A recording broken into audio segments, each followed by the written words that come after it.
मुंबईत बिहार भवनावरून राजकीय गोंधळ उडालाय। मनसे आणि शिवसेना उभाटाने विरोध केल्यानंतर सुद्धा मुंबईमध्ये बिहार सरकारने बिहार भवन बांधण्याचं वचन दिलंय।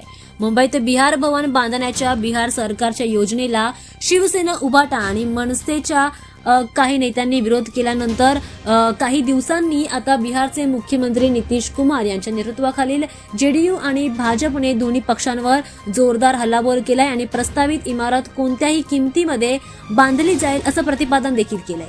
मनसे आणि शिवसेना युबीटीच्या विरोधावर तीव्र प्रतिक्रिया व्यक्त करताना जेडीयूचे ज्येष्ठ नेते आणि ग्रामीण बिहार बांधकाम मंत्री अशोक चौधरी यांनी महाराष्ट्रातील दोन्ही पक्षांवर गुंडागिरीचा आरोप केलाय आणि त्यांना थांबून शांत राहण्याचं आवाहन केलंय।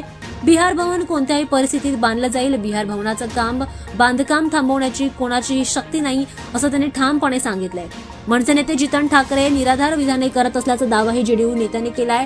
मुंबई ही कोणाची वैयक्तिक मालमत्ता आहे की तिथे राजेशाही आहे असा प्रश्न त्यांनी मनसेवर हल्ला चढवत विचारलेला आहे। दरम्यान काही दिवसांपूर्वी मनसेचे नवनिर्वाचित नगरसेवक यशवंत किल्लेदार यांनी दावा केला होता की त्यांचा पक्ष मुंबईत बिहार भवन बांधण्यास परवानगी देणार नाही। मात्र मनसे आणि उभाटाच्या या गुंडागिरीला नाकारत आणि त्यांचा पूर्णपणे विरोध असून सुद्धा आता मुंबईमध्ये बिहार भवन बांधलं जाणार आहे आणि हा निर्णय ठाम आहे असं देखील म्हटलं जात आहे।